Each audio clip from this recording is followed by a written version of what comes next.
the first stuff I want to look into is under my light, is to look at my sample. 64. I suggest we leave it at 64 for now. The next stuff we want to look at, it is under my common output. I want to make sure that I render here minimum sample. I want 32 and I want 256 as a maximum sample for now. And here the adaptive threshold, error threshold, I will put it at 0.5. So let's save this image and let's do a new render. So I did pause this render because it took a little bit more time. We were at 27 seconds, we are now at 47 seconds. As you can see, let's see if we can zoom, we have a lot less noise. And I could even push a little bit forward with my sample and get an even better result. But for now, we will not do it because we want to go more in depth in the subsequent chapter. So we have those different stuff we talk about. We have the shader, we have the light, and it's mostly what we are using. But as you saw before, I did struggle duplicating my geometry, right? It's 2 million polygon. I did duplicate it, and my Maya did kind of struggle a little bit. What if we, instead of doing this, we start using Proxy? How does the Proxy work? Let's go back here and let's kill all the stuff we don't need. Here. Then we will come here to that little dude and we will grab him.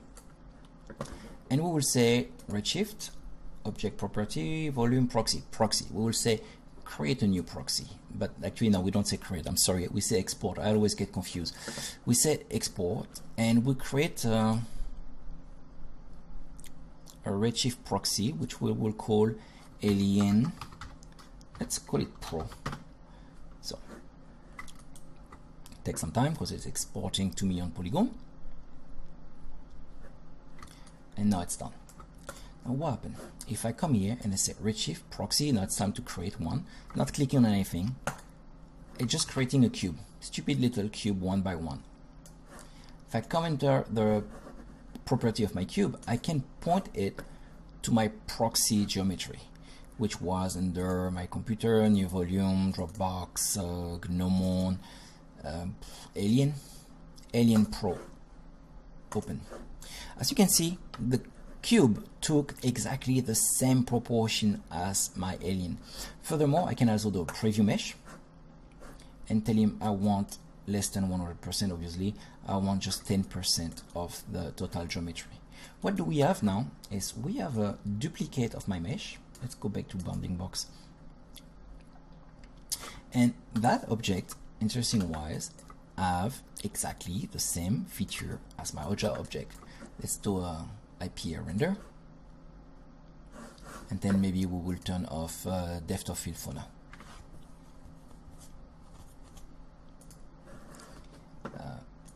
Redshift exposure, turn it off. Redshift bokeh, turn it off. So far so good. I mean, it's quick. I have to remember that's alien here. I know this one is not 2 million polygon. This one is the, what's this one actually? This one is 1 million polygon. Right now we have 2 million polygon in the scene. Still I'm not happy with it. What could I do? What if I want 10 of those alien? My Maya will struggle, right? Like crazy. But I don't care, because I will not have 10 of those objects. I will have proxies. That's why I do edit, duplicate special. Let's give it 10 maybe, 10 there, apply. But we need to give them more drawing distance, more distance between them. 4 is not enough, let's go 6, apply. Now they will be very tight, packed with each other. And then we grab this one and we say 0, then we say maybe minus, no, we go 8. We go 6 again and tell them 10. So it is not enough. We need 8 or 10. Let's go with 10. We need actually more space between them. Duplicate special. So what I did is I did use a proxy that got generated by Redshift, and then I did instance that proxy, meaning if I change anything here, everything will Not the size, because the size can be individual, but if I change a vert from my proxy object, which don't make sense since those are proxy boxes that will call the geometry. But for now, I just want you guys to see this IP here. Remember, I have 1 million object in there. Look at the amount of those little dudes I can render very quick. You saw how much time it took to put them in memory, right? Quasi no time. This is quite impressive, actually. Here, IP attack obviously a little bit more time to render.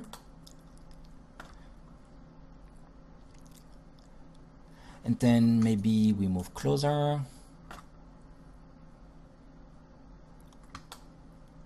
Now I could have variation of each one of those little dudes. They could be animated and they could become a proxy. Now, what I want to do is just grab this one and say you are 9685 from the camera inference distance away.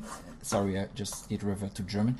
Redshift bokeh 9.685, something like that should be good. And photographic exposure. And then how many of those do we have? We have 121, meaning we are rendering a lot of them. Let's see how much time it will take to render everything. I will obviously stop the render because I have no idea how much time it will take. I know it will be fast for what it is, but even if it takes like 2 minutes, it's too long to wait for a render.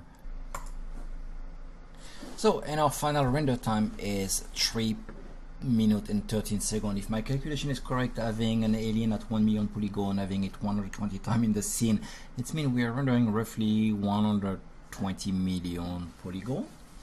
And 3 minutes point 13 seconds, even with the little bit of noise, that is a little bit too much for my test. I could probably tweak it a little bit more and get that result probably around 5 minutes. But let's look at another aspect of something that's very important for what we want to do later. It is, you have an object and you're using an IBL. You see those little dude feet here? They are floating. We don't want that. Let's look at what we can do. I will suggest that we kill everything and keep only one. Let's keep the one closest to the center. Here and here, and move it here. Okay, now if we go to our camera window outliner, we will window, my outliner is not coming. Okay, we are here, we are good. We need to change the IBL from the light, but as a matter of fact, we will not change the IBL for the light. You know what we'll be doing? We will be killing the light.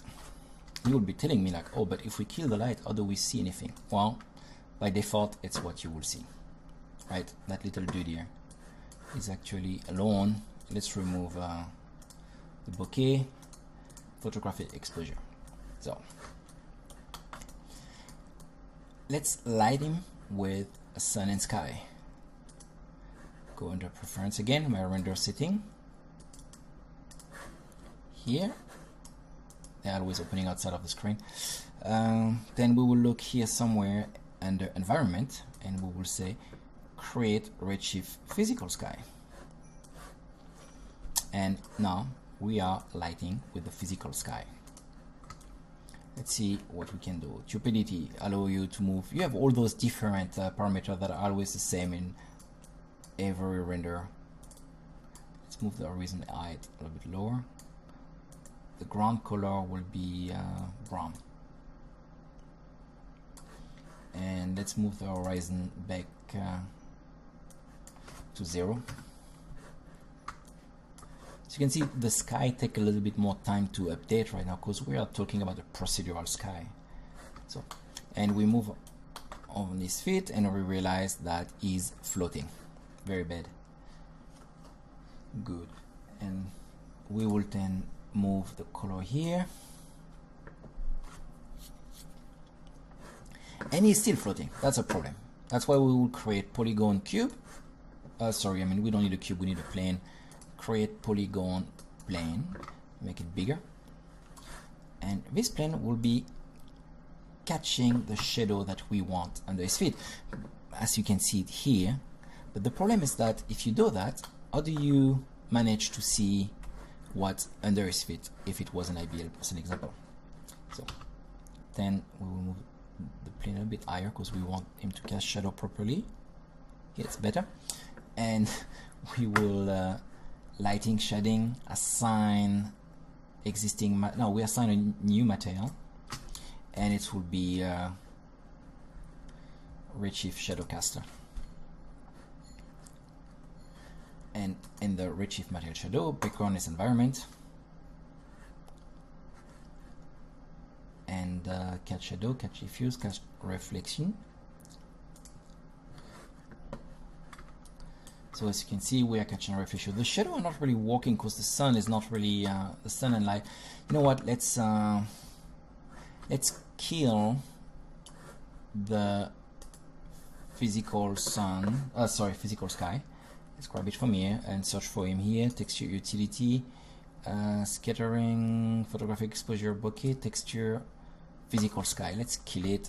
Let's bring back light. We create a new area light, volume light. Now we create a dome light, and in that dome light we will be going in the shape and close this one, and we will be saying that now on this ground we are having nice shadow and reflection. So the problem with the reflection right now, they are like too glossy, and we will probably want to go there and make them more first GGX, which is something I use all the time. Why do I use GGX as a BIDF? The reason is that GGX is the one that works the closest with substance painter texture, and since I'm a avid texture how do you say that, substance painter user, I always stick with GGX, stick with what worked the best for me. So let's move here a little bit, and something is wrong, not updating. Let's do maybe a render.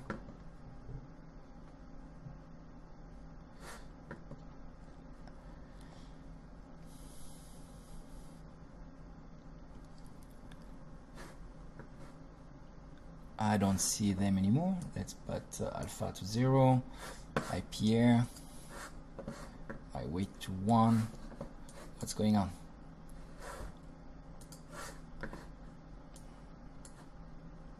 I just did move.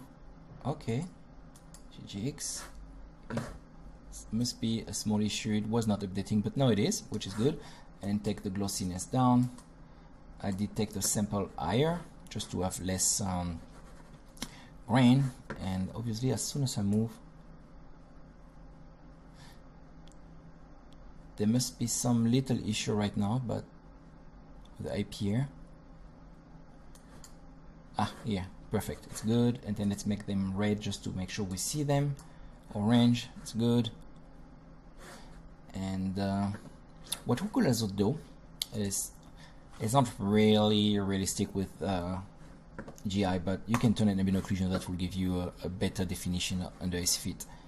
And you could even change the color to green. What about green? Takes some time to update, but it's there. And maximum distance 1, and we can turn it off. So that was for the shadow catcher. Before we move forward, there's a last one I want to show you.